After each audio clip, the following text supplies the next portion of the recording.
Joe Barbieri. And Joe, it's good to have you back on the show. It's been a while since you've been on the show. Oh, yeah. Is this the first time for you in our new studio? It is, yeah. Do you have a hard time getting here? Easy, eh? No, it's very easy. Did you drive? I went to the back of the building, though, and because I didn't know which side it was on. See, it's a secret building. We don't tell anybody. You got to be careful. You have to be invited. You have to be careful when you go to the back, because sometimes people go to the back of the building, they never come Things out. happen in the back. It's like the Bermuda Triangle. I ended up in a barber shop in the back, and I said, "Yeah, go." Because they lift and go into a whole new vibration. Are they doing a barber shop there today? Did Is you it get a your hair quartet? cut? I don't know who it was, but there was somebody getting their hair cut in a barber's chair. Interesting. And I said, "Oh, well, can you tell me where this is?" And they said, "Yeah, the other side." Okay. Anyway, that's not what we're here to talk about. We're here to talk money. Yeah, the cost of or the price of managing your money, right? Are we here to talk about why the landfill exists, because we get to talk about money at their expense? The landfill? The landfill orchestra we just saw at the break? I don't think Joe saw it. I don't think I saw it. Oh, okay. Right. Okay. So, Joe, let's talk about the cost of managing money, because you know all about money. No, this title is about financial advice. Right. So most people I see say, I get my advice free. And I say to them, nothing's free. Yeah. You're paying somehow. Mm-hmm. Maybe you don't know how you're paying for it. They don't see the money leave their pocket Right. to go to whatever they're doing, but they're paying for it. So that's one of the main points. Mm-hmm. So are you saying, so is it a consultation that they will say is free, and then if you sign up with them, they actually build that so-called free consultation into the actual service? How they do it is they sell you product. So they sell you an investment, a mutual fund, an insurance product. Oh, okay. Anything like that, an account where you put money into the account. Oh, okay. And you're paying either by how much you have or how much money you put into each of these products, and then they put the advice in with it. Right. So in a lot of cases, if you don't buy something, you're not getting the advice. In a lot of cases. Okay. Because they come as one. Okay, but what if someone was giving me the advice and I thought, I don't think I really want to do that. Well, you can walk out. So then that is free, though. But they won't give you advice again, probably, because it wasn't worth it for them. So wait a sec. So, Joe, but when I think about that, is there a bit of a conflict of interest there sometimes? Like maybe you're supposed to be paid. Like, who's the client here? Who's... Well, this is where I'm getting to partly. Yeah. This is what to be aware of. You're the client, say, so you go into whoever the advisor is and say, I want to do this. Okay. They're supposed to serve you, but they don't serve only you. They also serve the company. Right. So this is where the conflict starts. Well, who's actually paying them? So they're getting paid. They're giving you advice, and they're getting paid. But are they getting paid by you, the client, or are they getting paid by maybe with a commission from whatever the financial product that they're selling you, that they're advising you to buy? On top of maybe a company that they happen to work for, are they getting a salary? Well, typically it's by what you sell. Okay. So, if you go to a bank and you buy a bank fund, because the bank sells that fund, the person who advised you and sold you the fund gets a commission of the money that the person put in, and that's how a lot of it is. There's different fees as well, but that's the major one. Wow. So as the person working for the company, and you want to take money home to do your personal things, you won't get paid if you don't sell these things. So the bias begins to show up. Right. I love to advise. Yeah. However, if I don't sell them anything, I don't get paid. And if I don't make a lot of money or I don't have a lot of clients, I'm now conflicted because... So you know. Yeah, you may not be giving the best advice for the client because you've got a built-in financial incentive to sell them a product that maybe they don't need. So I'm thinking, stay away from meeting with any of these people at the end of the month where they're desperate if they haven't met their quota. And maybe meet at the beginning of the month because you might get more honest advice. Would that be accurate? Or maybe on a Wednesday. Maybe you should just see them on a Wednesday. You know, hump day. Well, there's probably some truth to that, but I don't know if there's any numbers behind that. But that would make a lot of sense if you're... Yeah, I would think that there's cases where that's true. If they know they have their quota, they likely won't be as eager to say, you have to have this. Yeah. Because I don't really need it. It's more like extra. But if they don't have what they need, and you're showing up there saying, I'd like something, you become, if I can just sell them that product, I can make this much, or I can make that Wow. much. And so the other thing is about, well, how do they get paid? Mm-hmm. As the customer, that's the key to ask. Right. How do they get paid? And what's the process? So if you say to them, I'm going to give you X amount of money, what happens? You know, how much am I paying and to whom? And see how it flows. And then you'll see who the players are. If they don't tell you, that says something. Yeah. If they tell you something that doesn't make sense, that says something else. Is that a fair question to ask? Oh, yeah. Okay. I think you should let's ask say, that. okay, so let's use a dollar amount. Okay, so let's say I come in and I have let's say $10,000. Okay? So so you're going to tell me, I think you should invest this in so-and-so stock, correct? Okay. Or bonds or whatever. And so I wouldn't be investing the full $10,000, would I? Because there's a service fee and all that. Or would I appear to be investing the full $10,000 and it's covered in... Okay, well, you're getting into, I guess, broker fees. Okay, is that not what we're talking about here? The fee to make a trade. Well, that could be included. Some of them include all that. A lot of them, well, there's also this hierarchy, which I think anybody who's been in an institution will see it. So if you have $10,000, they'll say, well, go to your bank. Go to the person in the bank and ask them. If you have $500,000, they'll say, oh, well, we'll give you a personal advisor, because now you have enough money to justify. Okay. And if you have $1 million, they'll send you to another level, a higher net worth Okay. advisor. So there's that. And then, so you get bucketed that way. Okay. So if you're going in with $10,000, then the question is, what are you going to buy with it? If it's a stock, there's that bucketing, and then you have the account. For a stock, you need a certain type of account, and they charge you by trading. If it's a fund, you can buy it right in the bank, Wow, okay. but they charge a percentage.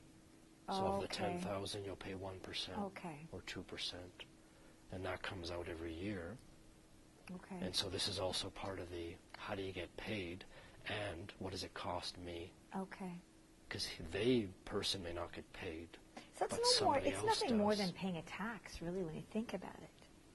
It's like you're paying a tax, but it's rolled into the fee, right? That's really what it is, because you're saying they will still take money out. Even a year later, they take a certain percentage out for their service? Is that what you're saying? For managing the fund, and if you have an advisor Okay. and you have money with the person, they typically charge a percentage Okay. of your asset or what you have. Okay. So yeah, I guess it works like a tax, but it's not for the government. It's too... Well, Personal plus I think it's really bank. important to see how the money flows. Yeah, I mean, it's we've a really- talked Yeah. before about how in the traditional television field where you're watching TV and you're not paying anything, it's free television, but there's commercials, and the commercials are paid for by corporate sponsors. What's really happening there is that the audience is the product, and the audience is being sold to corporate interest, but that influences the content of television, and it influences the culture as a whole. And I think just because where you see, which is why when you say that's a fair question to ask, you need to see where the true incentives lie so that you know how things are influenced, because everything in that equation is influenced by the way that the money flows. Now, I just, I've heard about that I think I interviewed somebody on the show once, a new breed of financial advisor, where they were paid up front by the customer.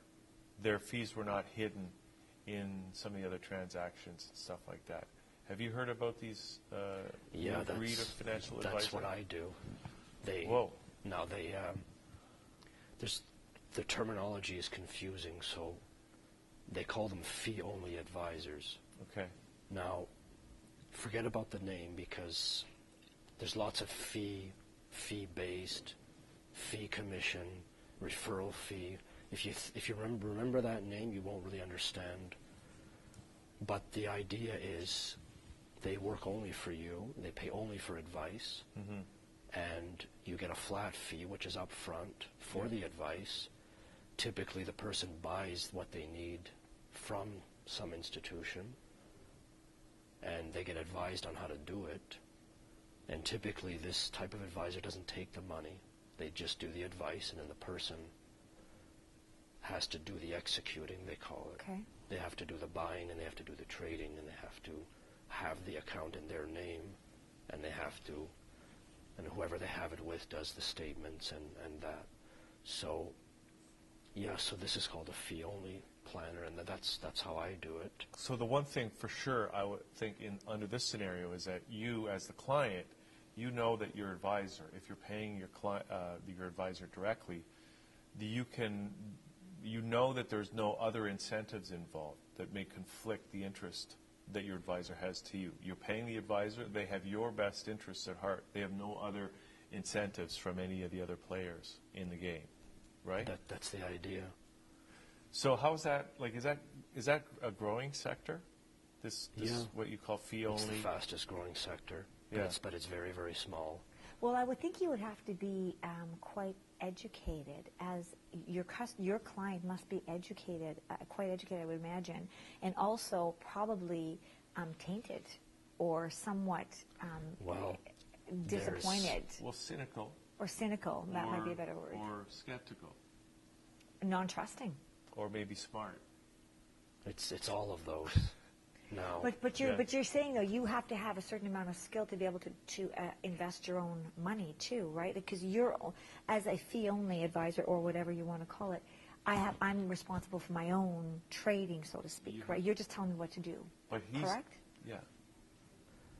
Yes.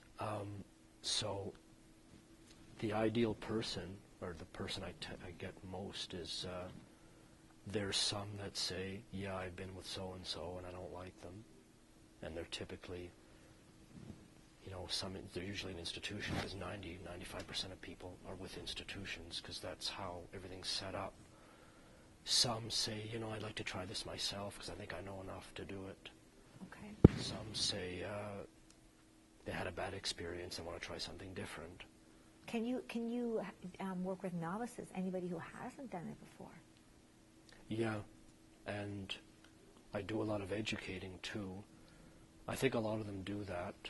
Do you offer something, Joe, that's a fee as well, just to take you through the process of investing, and how you would go and sign up and register if that's what you need to do, or log in, or whatever it is that you need to do? If that's needed, Okay. Yes. Now, if somebody's new, well, it depends who it is. If they have a lot of money and they're new, that's a different situation than if they don't have any money and they're new. If they don't have any money and they're new, they usually don't need to do a lot of things. Well, why would they be talking to you? Well, I think because they don't know what to do, so they just say, well, should I be doing this and that? Okay. And I said, well, they say to do that, but if you don't have any money and you do that, it's going to be worse. You'll be worse off. So it allows them to avoid some problems and do it later when they should do it. I think the role of education that you explained is really important, because people are, whether they're new or whether they're experienced or whether they have a lot of money or whether they have a little money, they're maybe they think they're getting a good deal by not paying explicitly for the service of a financial advisor, like you're saying.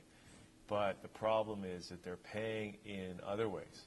That maybe they're paying in that they're getting bad advice, because that advisor's got an incentive to sell them something that may not necessarily be in their best interest. So it might feel like you're paying a little bit more, but you're actually probably, putting yourself in a much better position financially by making sure that there's no conflicts of interest in the advice exchange. Well, that's a chunk of it. The other thing is that they just don't know how much they're paying, and they don't find out, and that's what started this whole topic, because people keep saying, well, why should I pay you exactly $400 when the bank? I said, wait a minute. Yeah. What do you have in the bank? $100,000. What do you have it in? This, and this. Well, you're paying $3,000 a year to have that. Right. Is that what you want? Yeah. Oh, well, I didn't know there was any other way. Well, okay, then there's this way. Then you pay $400. Now you've saved $2,500, $2,600 every year, and you have the same outcome. Now suddenly the light goes on. Oh, wait a minute. Now I know where you're coming from. And think about what's happened in the financial sector over the last few years.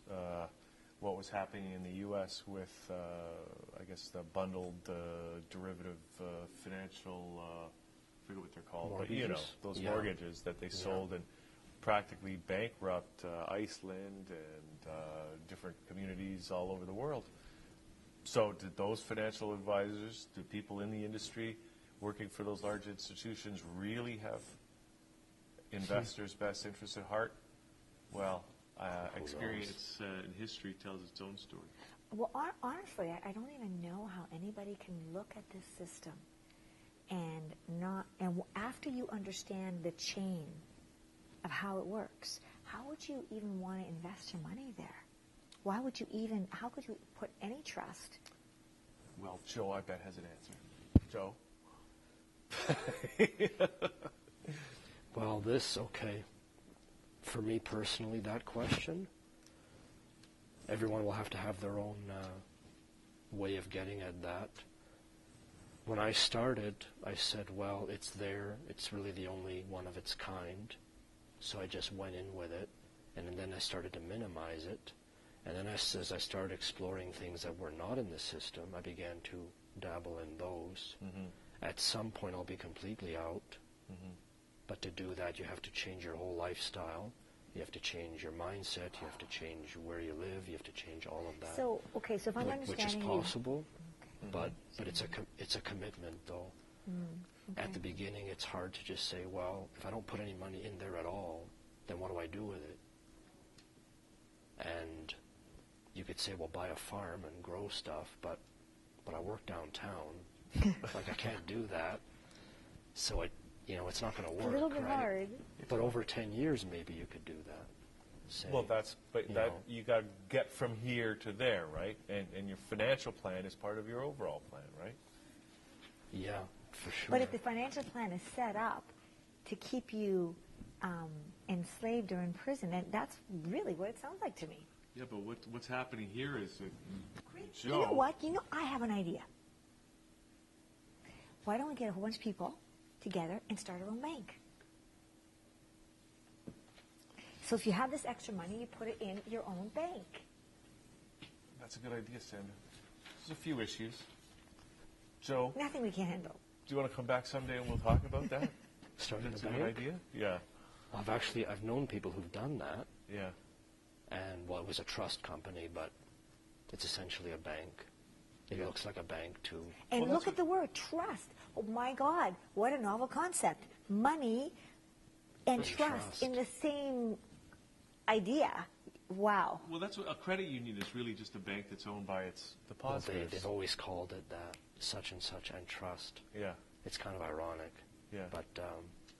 But they've always been called that since, I don't know, To me, that is the only way to really take it into your own hands. Well, credit union is a bank that's owned by Well, its depositor. I think that's the key point. Take it into your own hands. Yeah. The more of that you can do, the more aware you become. That's a good point, The Jeff. more of this you can handle. And that's how I've been going at it, and that's how it seems other people are going at it. So you don't really know where the end is going to be, but if you start digging and start asking and start trying and shifting, at some point you'll reach some other destination and you'll say, oh, well, I've gotten rid of most of it, Yeah. and I didn't realize it would go that far, because it was just these small changes Interesting. that Yeah. got there. Yeah. Well, it's just like what I say with health. You know, people have to take their responsibility for their own health. People have to take responsibility for their financial well-being. And you can't just say, oh, I'm going to let the guy at the bank take care of it for me, because Right. as we've Just discussed, like you can't let the doctor take care of it for you. That's what you're saying. Exactly. Yeah, we have to take responsibility. Who else is going to do it? Okay, Joe. So now, is there anything else you want to let people know? We're going to give, your contact information if we touched on all the points that you wanted to get across. Yeah. today. That's Okay. the main thing is just find out what you're getting. Well, Yeah. and cut out the know. middleman. That's pretty much what you're doing. You're cutting out the excess stuff and really just getting what you pay for, right? That's what I think you're saying. And knowing what you pay for. Plus, you also you can develop a relationship, because it's much easier to build that relationship with one person than this huge institution, Exactly. right? Okay, Joe. So if there's people out there, maybe they want to follow up and get some more information, what's the best way for them to do that? Well, my website is the easiest, joetheinvestor.ca. And there's an email, there's a phone number on there, on the Contact Us page. That has all I'm on the social media too, so I have Facebook and I have Twitter, and so Okay. whatever method people want, it's there. Right, but I guess they can start at the website and go from there. And do you have your episodes up on the website? They're on the as well? website, on the Awesome. media appearances. The The cube. liquid lunches are on there. I've got everything that has ever been done on there, so Lots of good stuff. Lots of there's great a lot. I'd There's a lot of conversation. So Yeah. people can get a sense of your expertise by checking out some of those videos as well.